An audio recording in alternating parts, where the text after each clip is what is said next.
이제 직접 전가가 있고 그런데 이 직접 전가하고 간접 전가라는 것은 뭐냐면 크게 큰 틀에서 보면은 간접 전가는 아담과 하와 같이 그 죄, 예를 들어서 그 하나님 같이 되려고 했던 이런 것도 자기 중심의 선악 판단 이런 그 죄가 직접 이게 전가가 된 것이 아니고 그냥 죄가 아니라 죄 성향, 죄를 지을 수 있는 성향. 이것은 이제 진풀 이렇게 하더라고요. 이제 진풀 nature. 그래서 죄성. 이 죄성이 그 유전된 거지 뭐 죄 자체가 유전된 것은 아니다. 이런 입장을 갖고 있는 것이 이제 간접 전가설이라고 해요. 그럼 여기서 한번 좀 우리가 생각을 해볼 것은 잡으세요. 죄 성향이 유전된다라고 했을 때 아직은 죄를 안 지은 거죠. 그럼 반대로 죄를 안 지었다는 것은 아직 죄가 없다는 거잖아요. 그렇죠? 그러면 죄를 지을 수 있는 성향은 이거는 사실은 아담에게 해당되는 거예요. 아담에게는 이제 하나님께서 이제 말씀하신 거에 대해서 이제 뱀이 이제 미혹하고 들어왔고 그에게는 이제 선택 의지가 있는데 그거를 지금 이제 미혹적으로 이제 선택을 했으니까 그건 이제 그야말로 이제 거기서부터 이제 죄를 범하게 되는 거니까 죄를 지을 수 있는 그런 성향은 아담, 하와에게 있는 거죠. 근데 그 후예들에게도 여전히 죄 성향이 있다. 그러면 아직 죄가 없잖아. 자기가 죄를 범하기 전에는 죄가 없다는 얘기가 되는 거예요. 그래서 이게 이제 조이신학을 우리가 잘 하려면 이런 단어, 개념 이해를 잘 해야 되고 이 개념 설명을 잘 해야만 되는 겁니다. 그러다 보니까 이제 후대의 급진적인 알미니우스주의로 가면 이 인간의 원죄에 대해서 이렇게 부인을 하게 된단 말이에요. 자꾸 이런 경향도 있고 또 이제 펠라기우스 이제 이런 데 보면은 전혀 인간에게는 이제 죄 유전이 없고 그냥 환경적인 유전만 있다. 아담이 범죄할 수밖에 없었던 환경, 사단이 이제 미혹을 했다면 그런 환경만 유전되는 거지 하면서 아담을 통해서 유전된 것이 하나가 없다. 이런 것이에요, 이게. 그러면 이제 직접 전가설은 이제 뭐냐면 이제 두 가지로 여기도 나눠지는데 이제 장로교, 이 칼뱅주의자들처럼 죄 자체, 그 죄 자체가 유전이 되었다라고 하는 것이 직접 전가설의 내용입니다.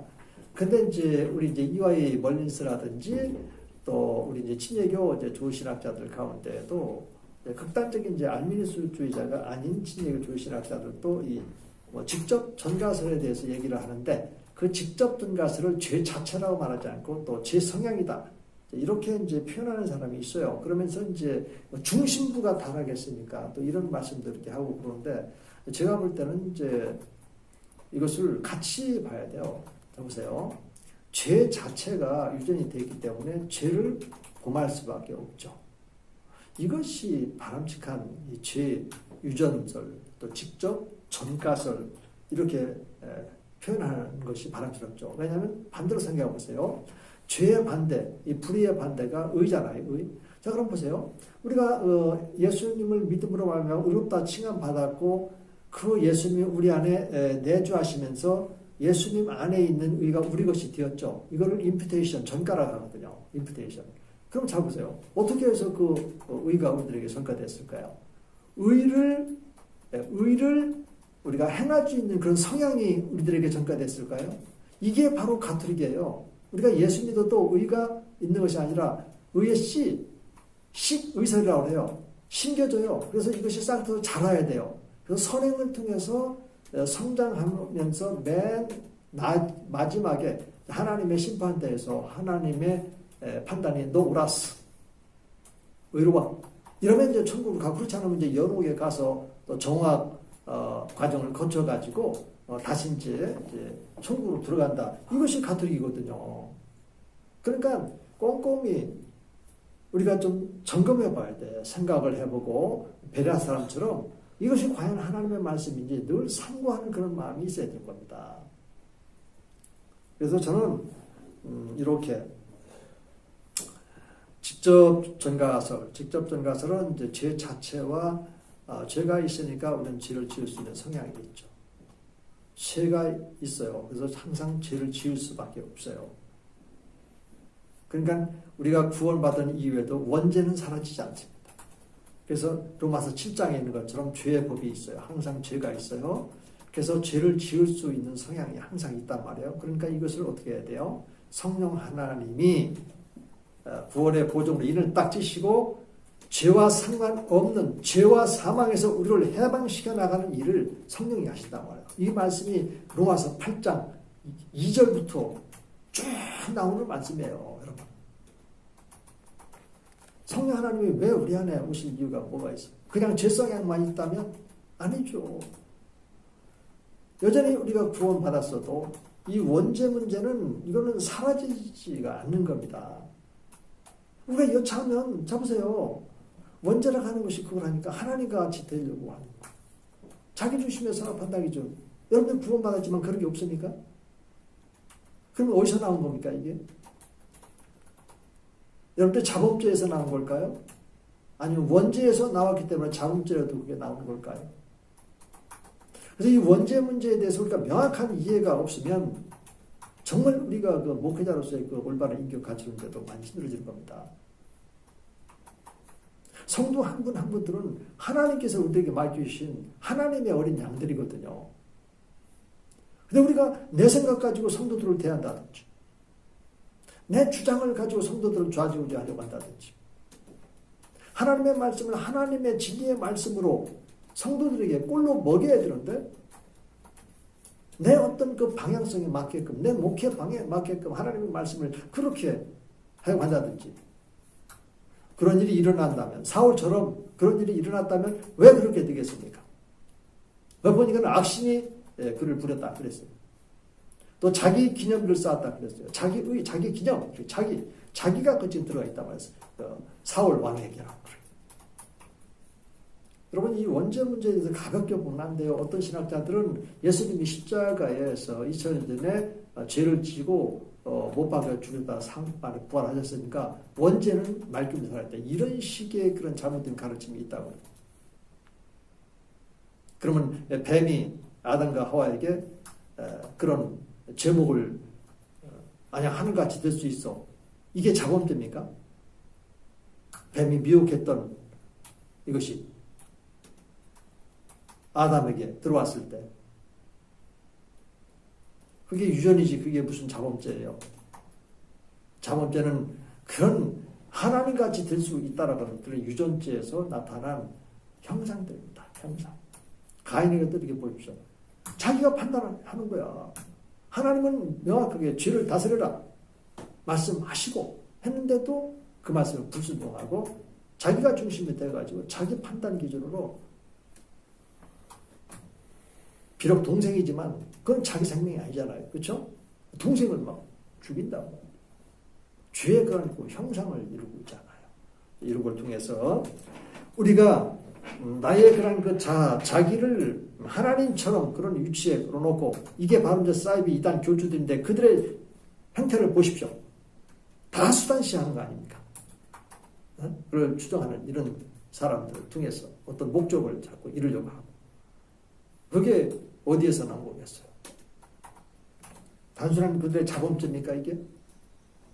자범죄는 그래서 원죄와 자범죄, 오리지널 신하고 액츄얼 신 이것은 서로 분리가 되는 것이 아닙니다. 우리는 자꾸 여기서 분리하고 원죄 부분을 잃어버리려고 자꾸 그렇게 하는 경향이 있는데 그게 아니에요. 그렇게 말하면 바울이 그렇게 그 바울을 통해서 성령 하나님이 성령으로 감동을 주어서 로마서를 기록하도록 왜 했겠습니까? 그런 것을 통해서 우리가 그러므로 우리가 구원받은 이외에도 전적으로 죄와 사망에서 우리를 해방시켜 나가는 성령 하나님의 도우심이 필요하다라고 하는 것을 그래서 주님께서도 또 다른 분에서 성령 하나님께서 오시면 어떤 일을 하신다라고 를 그토록 말씀하신 겁니다. 그리고 오순절날 가시적으로 보고 느낄 수 있을 만큼 성령 하나님을 보내주신 거예요. 그렇게. 그리고 성령 하나님이 아니면 우리 둘이 한 성령 안에서 그리스도로 말미암아 아버지께 나아갈 수도 없게끔 되어 있고 아버지 하나님을 알게끔 하시는 분도 바로 계시의 영이신 성령 하나님께서 우리 마음 안에서 말씀을 읽거나 또 연구하거나 묵상할 때 우리의 마음이 열리게끔 마음 눈을 밝히사 그래서 예수님이 보이고 예수님 안에서 일하시는 아버지 하나님이 느껴질 수 있도록 우리를 훈련시키는 분이 바로 성령 하나님 거죠. 죄에서 멀리하도록 우리 성령 하나님. 그분이 아니면 나라 애들은 계속 죄 가운데서 넘어질 수밖에 없는 겁니다. 왜요? 우리 안에 여전히 죄가 있으니까. 죄를 덮어주시고 가려주는 것이 이게 사랑이지. 그렇죠? 의롭다 칭해주는 것도 죄가 있어요. 그래서 죄가 있지만 사해주는 거예요. 용서를 해주는 거란 말. 간과해 주신단 말이에요.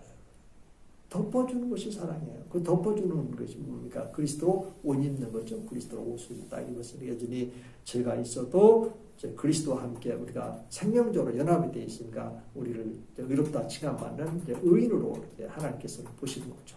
이렇게. 그런 점에서 우리가 하나님께 존귀 영광을 드리는 것이고, 그런 하나님을 우리는 사랑의 하나님, 은혜의 하나님, 긍휼의 하나님으로 경험을 하게 되는 겁니다. 너무나 인간의 그런 낙관주의로 올라가면 안 돼요. 그래서 인간의 그런 낙관주의적인 인간관을 갖고 있는 그런 신학자들을 이제 자유주의 신학, 그래서 칼 바르트 같은 이런 분들도 자유주의 신학을 배웠기 때문에 인간의 그런 낙관성 함께 있다고. 인간은 선한 행위를 많이 하고 이 사회를 좀 발전시켜 나갈 수 있는 그런 존재로 인식을 하고 있었어요. 근데 1차 세계대전을 통해서 막 사람이 막 사람을 향해서 막 총으로 막 사람을 무자비하게 막 잔인하게 막 대량 살상을 하는 이런 모습을 통해 가지고, 이거는 내가 배웠던, 내가 생각했던 인간은 낙관적인 존재가 아니라 인간은 죄인이로구나. 그래서 이 1919년도에 로마서 강해를 책을 내는 겁니다. 그런 현상을 보면서 바르트가 인간에 대해서 다시 한번 생각을, 그러면서 내는 것이 전적인 타락의 도를 얻어가는 전적인 타작 개념. 하나님하고 인간은 전적으로 다르다. 하나님은 온전한 선한 하나님이시고 인간은 전적으로 타락한 존재야. 이런 개념을 가지고 로마서 강의를 쓴 거 아닙니까? 그것처럼 우리들도 죄에 관한 하는 철저하게 우리는 죄인이었다. 근데 하나님의 은혜로 죄를 간과해 주셨고, 그래서 항상 그리스도와 함께 연합이 되어 있으니까 이 연합 가운데로 이끌어 가시는 분이 바로 성령 하나님이고, 그래서 죄를 멀리하게끔 항상 예수님에게로 우리를 이끌어 가시는구나. 그래서 예수님을 보내신 아버지의 그 십자가의 사랑의 확증을 항상 기억하고, 날마다 그 십자가만 자랑하고 십자가를 바라보고 또 십자가만 전도하는 이런 그 사도 바울의 그런 위치로 우리가 들어가게끔 하는구나. 이것이 하나님의 말씀인 겁니다. 이런 말씀으로 우리가 지금 깎아가는 거예요. 지금 여러 이제 신학자들의 그런 학설을 우리가 지금 배우고, 그 학설 가지고 교회를 가지고 하는 것이 아니라 이런 학설을 통해서 부족한 부분들을 하나님의 말씀으로 채워가야만 여러분들이 이게 유용하게 살아가는 겁니다. 그렇지 않고 그냥 이론만, 학설만 이렇게 알고 교회 가지고, 여러분 제가요 유전 되는데 직접 증가설이 있고 간접 증가설이 있어요. 그리고 이제 간접 증가설은 이제 이런 거고 직접 증가설은 이런 겁니다. 할렐루야. 이런다고 해서 교회가 은혜가 되는 겁니까? 아니죠. 이런 걸 통해서 명확하게 정리된 하나님의 말씀을 가지고 말씀을 이제 나누면서 설명을 하더라도 그렇게 해야만, 하나님의 그런 올바른 그 말씀이 살아있기 때문에 그 말씀을 기록하게끔 감동을 주신 성령께서 그들의 마음속에 내주하시는 성령께서 그들의 마음을 열게 해준다고 해요. 보이게끔 해주고 마음 눈이 열리게끔 하고, 그런 진리의 말씀들이 이제 여러분들을 통해서 전달이 되어질 때 그들 마음속에 기쁨이 넘치게 하고, 할렐루야 아멘 하면서 여호와 하나님을 향해서 존귀 영광 올려드리는 이런 일들이 나타나는 거지, 학설 가지고 한다고 해서 그런 게 일어날까요? 안 그래요. 우리는 학문을 통해서 이제는 성경 속으로 들어가는 법을 배우는 겁니다. 여러분 성경 얼마나 읽으셨어요? 그냥 성경 속으로 돌아가기만 하면 됩니까? 아니요, 돌아가서 성경 안으로 들어가야 됩니다. 성경 안에 들어가서 하나님을 직접 만나고 또 하나님 음성 듣고 또 거기에 믿음의 순종도 하고, 그러면서 하나님과의 동행, 그 다음에 주님과 사귐, 또 성령과의 교통, 이런 것이 말씀을 통해서 되는 거지, 말씀을 열지 않고 말씀 속에 들어가지 않고 그게 가능합니까? 신학적으로 인용되어진 그 말씀 가지고 가능합니까? 그 과정을 거쳐서 이제는 여러분들이 직접 말씀 속에 들어가서 신학으로, 조신학을 통해서도 배웠던, 들었던 올바른 하나님의 그 말씀들을 여러분들 마음판에 새겼다면 아, 바로 이 말씀에서 그렇구나. 이러면서 여러분들의 그런 영적인 깊이를 더해줄 겁니다. 그리고 그 깊은 더해짐을 통해서 깊은 샘에서 나오는 하나님의 그런 그 말씀들이 있거든요. 이것이 성도들의 마음을 흡족하게 해주는 겁니다. 그런 것이 아니고 그냥 여러분들 설교 준비하기 위해서 성경 말씀을 읽고 설교 준비하고 이걸 전한다고 해서 성도들이 은혜 받고 이런 것이 아니다라는 것을 일찍도 여러분들이 아셔야 돼요. 나도 이런 사실을 잘 몰랐어. 그래서 설교 준비하고 할 때 얼마나 힘들었는지 몰라요. 남들이 열심히 했지만 반응이 없을 때 집에 와서는 막 분하기도 하고, 아니, 난 열심히 했는데 성도들이 말이야, 신앙 수준이 너무나 없다. 지적 수준이 너무나 없어서 그래. 이러면서 막 성도들 원망하고, 이런 적이 있었다고요. 그러나, 하나님께서는 제게 깨달아 주신 것은, 너가 그런다고 된 게 아니다. 은혜를 주는 건, 네가 은혜를 주는 거 아니잖아. 나 하나님이 주는 거잖아, 아버지가. 그러면 아버지의 은혜가 어떻게 해서 전해졌냐면, 은혜 위에 은혜가 충만하신 예수 그리스도고, 그 예수 그리스도를 이끄는 분이 성령 하나님 아니냐? 이런 사실들을 깨닫게 해주면서 성령 하나님이 이끄시는 그 자리에 있는 말씀을 열고 말씀 속에 들어가서 말씀을 통해서 만나는 그 주님은 날마다 새롭게 그리고 십자가에 날 위해서 못 박아 주셨다 삶 안에 부활하신 그 예수님을 만나게끔 항상 성령께서는 내 마음을 그렇게 열어서요. 그렇게 해서 이제 깨달은 그런 그 말씀 가지고 성도님들과 함께 조금조금 나눌 때 그때 성도님들의 마음이 열리고 너무너무 좋았습니다. 막 이러면서 기뻐가지고 좋아하는 그런 성도님들을 제가 봤어요. 경험을 했죠. 그런 경험들을 통해서 하나님께서 내게 이제 확실한 그런 성경 보는 눈도 이렇게 갖게 해주셨고 또 이 성경은 그러므로 내가 하는 것이 아니다. 인구도 성령의 그런 내적 조명을 통해서 하는 것이고 또 이런 책도 있어요. 그 성령의 그런 그 내적 조명과 이렇게 설교라고 하는 그 타이틀이 붙어 있는 그런 책도 있는데, 제가 너무 좋아서 또 야간부 조신학 강의할 때 학생들에게 소개한 바도 있고 그럴 때, 이제 그런 책들도 이제 있어요. 근데 최근에는 이제 그런 책들이 이제 안 보면 이제 접하 안 되니까. 도서관에 가면 이제 있는데 좀 한번 보세요. 보시고 그 다음에 이제 인간의 이제 전적인 이제 타락 개념에 대해서 아까 개혁과 침략이 이렇게 있는데 제가 이렇게 말씀을 이렇게 했고요. 그 다음에 이제 밑으로 보면 8번에 보면 인간이 지은 이제 죄의 결과로서 일어난 생긴 일들, 죄가부터 두려움, 뭐 솔직한 시험보다는 책임전가 이런 것들은 이제 여러분들의 그런 설교를 위해서 내가 또 말씀을 아담과 하와를 분석하면서 이제 끄집어낸 이런 내용들입니다. 그 다음에 이제 85쪽으로 이렇게 가보면 죄의 그런 그 구조에 대해서 하나님과 인간 사이에서 생명의 어떤 그 언약이 있었는데 사단 마귀의 유혹을 따라서 욕심 끌렸고 죄, 그 다음에 이제 사망 가운데 빠지게 되었고 이 죄의 그런 그 전가가 이렇게 아담과 원죄 그리고 타락을 통해서 우리들에게 직접 전가하고 전적인 타락과 부적인 타락을 강조하는 이런 이제 신학자들 노선이 있어서 이렇게 다양하게 했지만 이제 정리는 이제 직접적인 전가 이렇게 보는 것이 타당하다. 그 성경에 보면은 이제 제 사망에 이르지 않는 죄가 있다. 이제 이 말씀이 이제 요한일서 5장에 나와 있잖아요. 16절부터 이제 맨 끝절 21절까지 보면 사망에 이른 죄를 보니까 21절에 보니까 원죄에 다시 말해서 우상숭배. 이 우상숭배에 이제 빠져있는 이런 죄는 사망에 이른 죄다라고 해서 명확하게 보이고 모든 불의가 죄로 돼 사망에 이르지 않는다. 이런 것들은 이제 모든 불의가 사망에 이르지 않는다니까 무조건 죄를 범하라 이것이 아니라 자백하고 그다음에 이제 회개해야 된다라고 하는 이제 그런 메시지를 이렇게 주는 겁니다. 그리고 이제 인간이 구원 받지 못한 이제 이유는 원죄 때문이냐 아니냐 이제 이런 문제에서 원론적으로 이제 우리가 구원받지 못하면 당연히 원죄가 있기 때문에 자기가 우상 숭배를 하는데요, 뭐 그렇죠? 그러나 이제 예수 믿음으로 해서 원죄를 예정했다 이제 덮어주신다고 그랬죠. 우리가 성령의 인도하심을 받지 않으면 그게 살아난다고 다시 이렇게 그러므로 원론적인 것은 이제 유전죄 원죄로 말미암아 모든 사람들이 이제 구원받지 못하도록 되어 있어요. 그래서 이 죄와 사단 마귀가 싸워 이기신 예수 그리스도를 믿음으로 우리가 그 죄 사망으로부터 구원받아 의롭다 칭함을 받고 또 거듭나게 하고 또 거룩한 자로 이렇게 인정을 해주셨잖아요. 그렇기 때문에 이것을 이제 종합적으로 이렇게 봐야 하는 겁니다.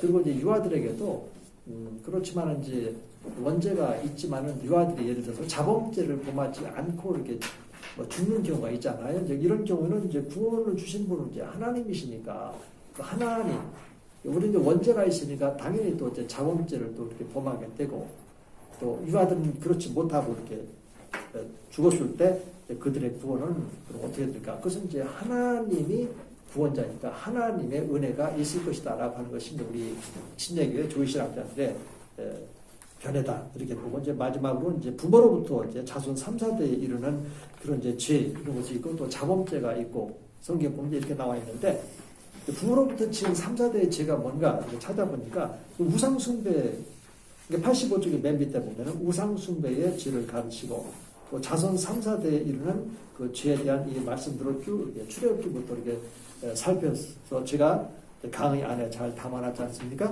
보니까 다 그런 이제 우상숭배의 죄에 이렇게 걸려 있는 거예요. 그리고 이제 자기 자신이 지은 죄로 인해서 하나님의 그러한 그 형벌, 때로는 이제 시작적으로 보면 사랑의 매 이런 것들도 있고 그런데 징벌이죠. 이런 징벌 문제에 대해서도 이제 열왕기 하부터 에가서도 있고 또 사무엘상 또 경고의 말씀도 있고 제가 이제 찾은 말씀들이 이렇게 있습니다. 이렇게 해서 여러분들이 죄도 이렇게 이제 자손 3, 4대로 이어진 것이 거기서 유전이죠. 그렇죠? 예를 들어서 또 아랍권 보십시오. 그럼 이제 유전적으로 끊임없이 그냥 이 알라 하시는 섬기기 때문에 이런 거 아니겠습니까? 그러니까 뭐 유전죄가 없다. 이런 식으로 말을 한다든지 이런 것들은 삼가해야 되고 성경 말씀으로 이렇게 돌아가서 우리가 정리를 잘 해야만 되겠다. 자, 오늘 이제 그 시간이 이제 많이 이제 오버가 된 것 같은데 이렇게 해서 이제 마무리 치고 이제 마지막 이제 14주 이제 강의가 남아 있는데 14주 강의는 이제 제가 예정대로 구원에 대해서 이렇게 살펴보는데 제가 좀 다소 욕심을 넣어서 이 부분을 좀 여러분들과 함께 더 나누면서 여러분들에게 생각하고 또 성경 속으로 들어가서 말씀들을 연구해야 될 그런 동기부여를 하기 위해서 구원으로 좀 넣어서 이렇게 강의를 했다 이런 말씀을 이제 드렸는데 그렇지만 그래도 이제 3시간의 그런 동영상 강의를 통해서 구원의 중요한 부분들을 마무리 짓고 이렇게 강의를 이제 마무리하도록 그렇게 하려고 합니다. 아무쪼록 이제 한 주 남았는데 날씨가 엄청 덥습니다. 여러분들 건강관리 잘 하시고요. 다음 주에 즐거운 마음으로 또 건강한 모습으로 만나뵙시기 바랍니다. 오늘 수고 많으셨습니다.